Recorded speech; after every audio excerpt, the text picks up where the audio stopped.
The NES might look old school now, but back then, some of its games were surprisingly violent and brutal for their time. Even with those blocky graphics, the action could get intense.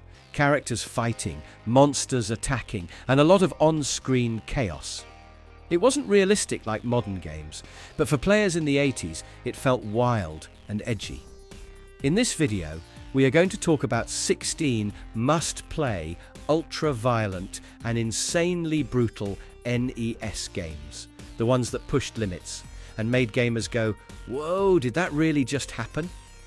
Before moving towards our first game, let me know in the comments about one of your most favourite brutal and violent game that made you feel so much thriller. Let's get started.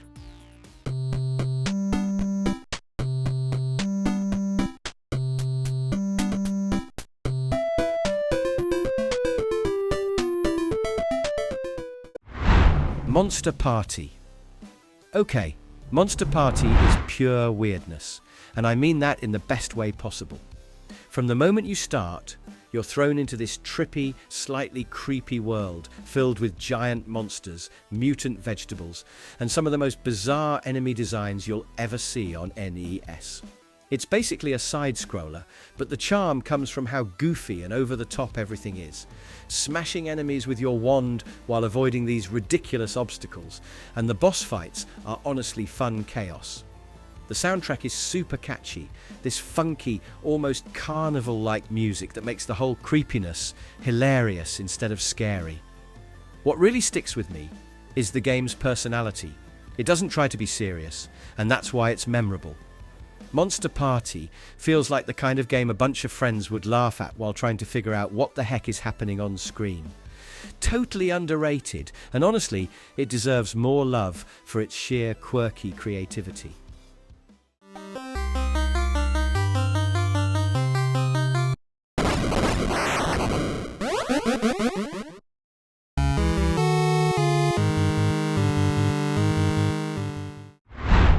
Splatterhouse One-Paku Graffiti.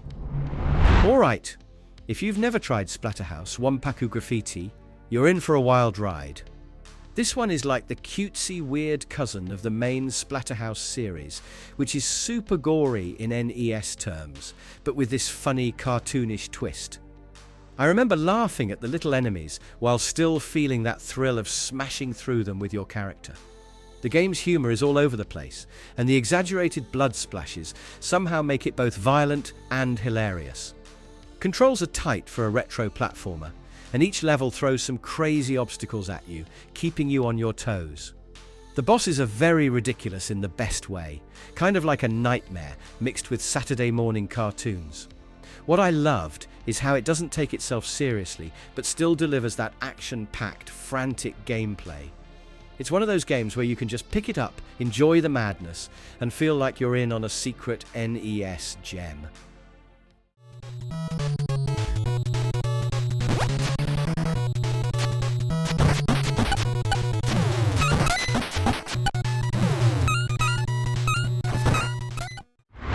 River City Ransom. So River City Ransom is just timeless. I remember playing it for hours as a kid, running around the city streets, punching and kicking punks, grabbing burgers to restore health, and leveling up my stats like a little NES RPG brawler hybrid. The thing that blows me away is how ahead of its time it feels. The open world city, shops to buy upgrades, and hidden moves make it way more than your usual side-scroller. I love teaming up with a friend too. Co-op makes the chaos double the fun. And those bosses are goofy but challenging, and each neighborhood has its own flavor. The pixel art is simple but charming, giving every area character. Honestly, it's the perfect mix of humor, action, and strategy. Even now, it feels satisfying to grind stats, explore alleys, and discover secret items. If you haven't played River City Ransom, you're seriously missing out on a foundational NES classic.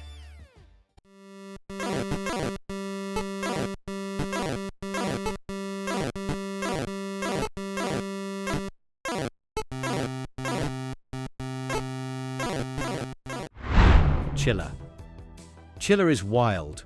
This one is basically NES shock value in a cartridge. You're in these creepy, horror-inspired settings, basically a shooting gallery of chaos, taking down zombies, ghouls, and all sorts of twisted stuff.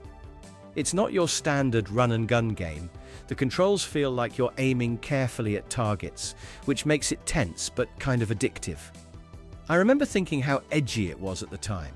The violence is really upfront for NES standards, which makes it stand out. The music and sound effects are minimal but creepy, really adding to the unsettling vibe. What's fun is figuring out how to chain shots and maximize your score while surviving wave after wave of enemies. It's one of those games that feels like a secret for hardcore retro gamers because of its shock factor and unique mechanics.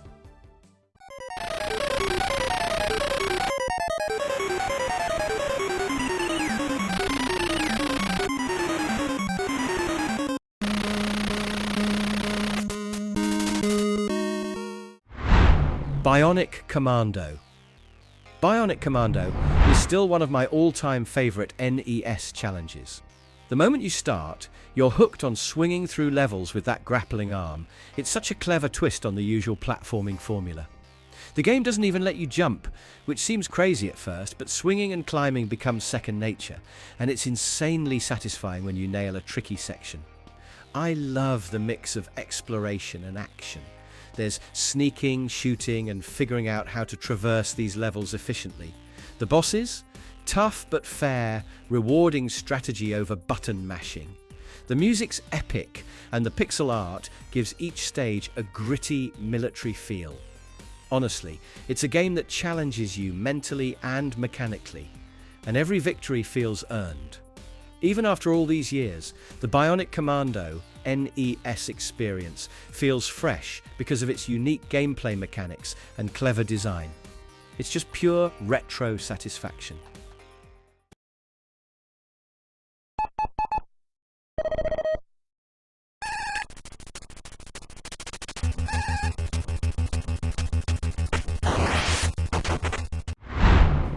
Narc. Narc on NES is hardcore chaos. You're basically a drug-fighting vigilante, and the game doesn't hold back with over-the-top violence, shooting baddies, exploding crates, and this relentless side-scrolling action. I love the destructible environments and how everything feels fast and punchy, giving that real arcade energy.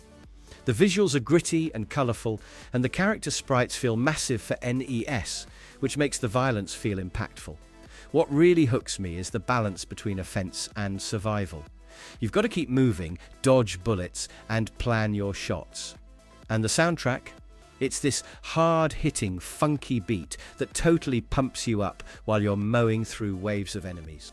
Narc feels like one of those NES titles that's unapologetically intense, giving you instant gratification with every kill. If you're into old-school, ultra-violent shooters with edge and personality, this game is a must-try.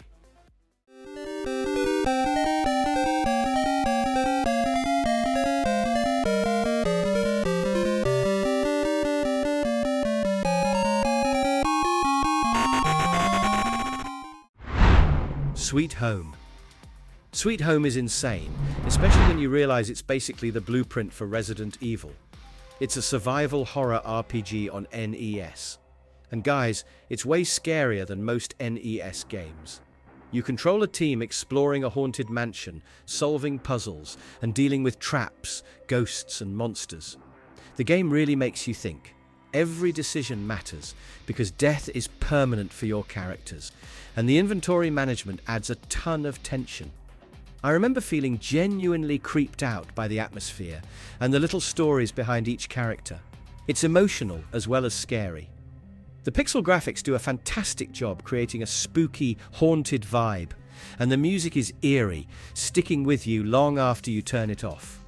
Sweet Home's mix of puzzle solving, RPG mechanics, and survival horror made it feel way ahead of its time. Honestly, if you're into NES games that challenge both your brain and nerves, this one's an absolute classic.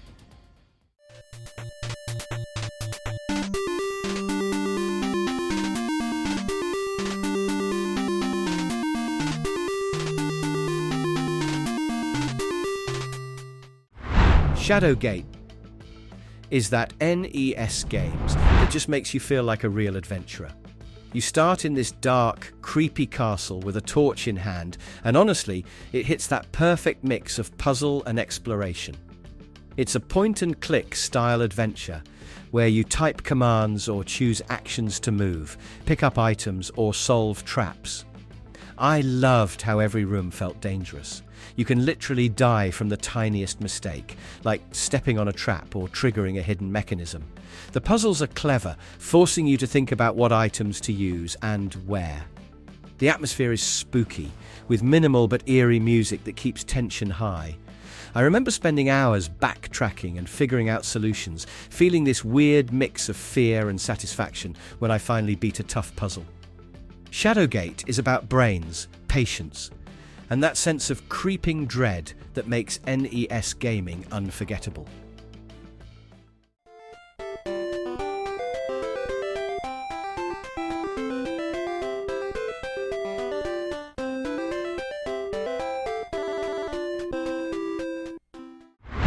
Maniac Mansion.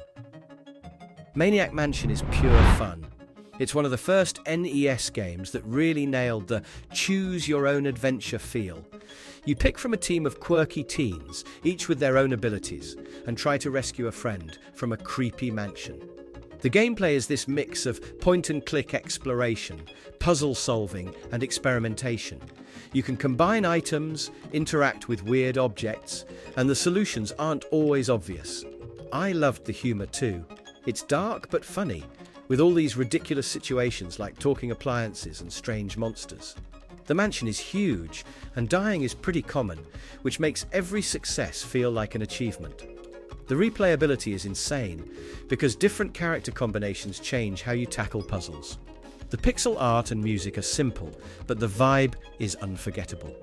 Maniac Mansion is basically a smart, funny, and experimental adventure that's a must-play if you love NES games with depth and personality.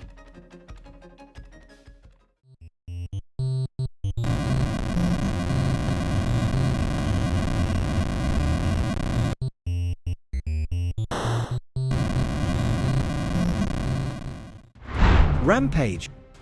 Rampage is just pure chaotic fun from the start. You play as a giant monster, George, Lizzie or Ralph, and your goal is to smash everything in sight. Buildings, cars, tanks, nothing is safe. The gameplay is simple, but ridiculously satisfying.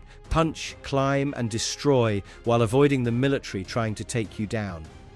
I love the multiplayer chaos. It's absolute madness when you and a friend are leveling the city together.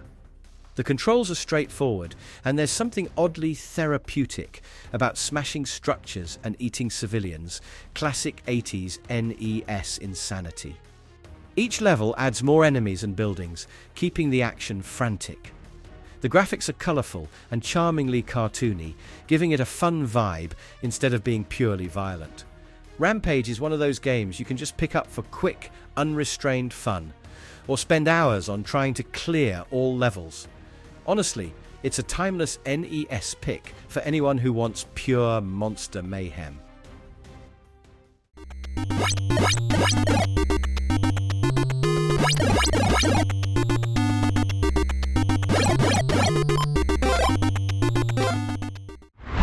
Friday the 13th. Friday the 13th on NES is way more challenging than I expected, but also really tense. You play as camp counselors trying to survive Jason's attacks across different cabins and the surrounding forest. The gameplay mixes top-down exploration with combat. Swing weapons, avoid traps, and try to keep your friends alive. Every move counts, because if Jason catches someone, they're out, and the tension ramps up fast. I loved the strategy part, like splitting up the group, searching cabins for weapons, and managing health. The music is minimal but creepy, really adding suspense. It's also brutally hard, with Jason popping up seemingly out of nowhere, which keeps you on edge. The pixel art is simple but effective, especially the forest and cabin interiors. Friday the 13th feels like a stealthy survival horror on NES, mixing action and strategy in a way that's way more intense than you'd expect for the console.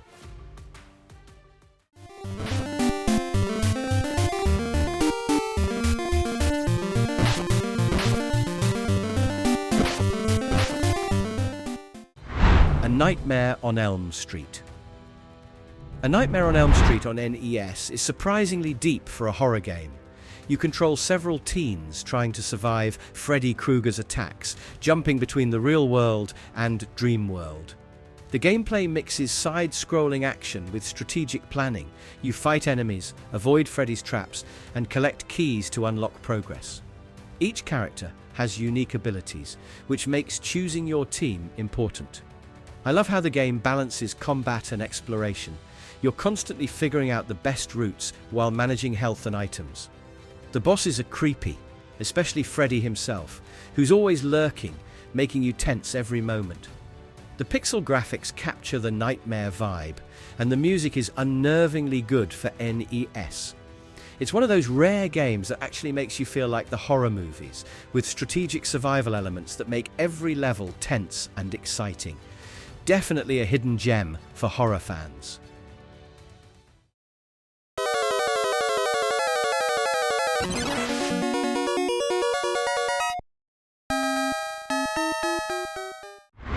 Ghosts and Goblins.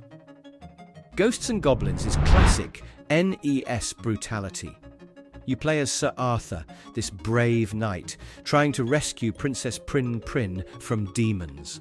The gameplay is side-scrolling, fast and relentless. You jump, run, and throw lances at everything that moves while dodging projectiles. The difficulty is legendary. One hit and you're toast, and the bosses are tough as nails. What makes it amazing is the combination of responsive controls and clever level design. You learn patterns and timing, which makes defeating enemies insanely satisfying. I remember getting addicted to memorizing enemy placements and perfecting jumps. The visuals are colourful for the era, and the music is catchy yet epic, adding to the heroic feel. Ghosts and Goblins is a game that punishes you, but also rewards skill, patience and timing. It's brutal, nostalgic, and honestly one of the most iconic NES action platformers that every hardcore gamer should experience.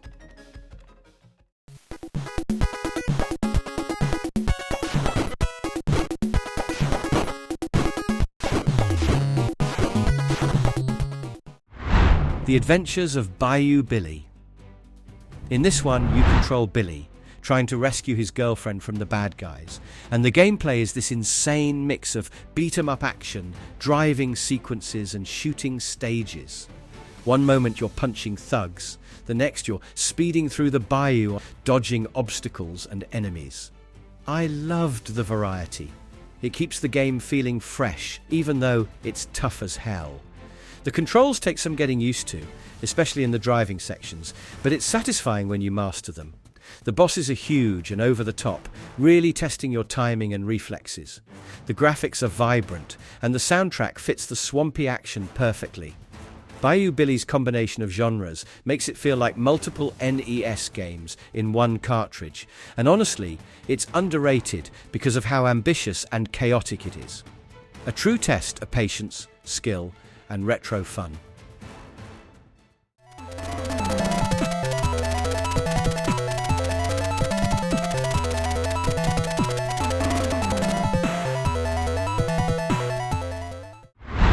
Werewolf: The Last Warrior.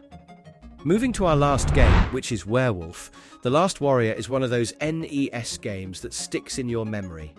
You're a guy who can transform into a werewolf, and the gameplay is this intense, side-scrolling beat-em-up with weapons, punches, and epic transformations. I loved how switching to werewolf changes your attacks and mobility, adding strategy to combat. Each level throws hordes of enemies and tricky platforming at you, and the bosses are huge, colourful, and really tough. The pacing is excellent. It ramps up the challenge while keeping the action fun and engaging. The graphics are crisp for NES, and the soundtrack is punchy, adding adrenaline to every fight. Werewolf blends fast-paced action with a cool transformation mechanic, giving you that power fantasy feeling. It's brutal, exciting, and just a pure NES adrenaline rush. In the end, these NES classics show just how creative and intense games could be, even with limited technology. Each one brings its own mix of challenge, excitement, and unique style that keeps players hooked. Like the video, subscribe the channel and let me know in the comments about which one you liked the most. Thanks for watching.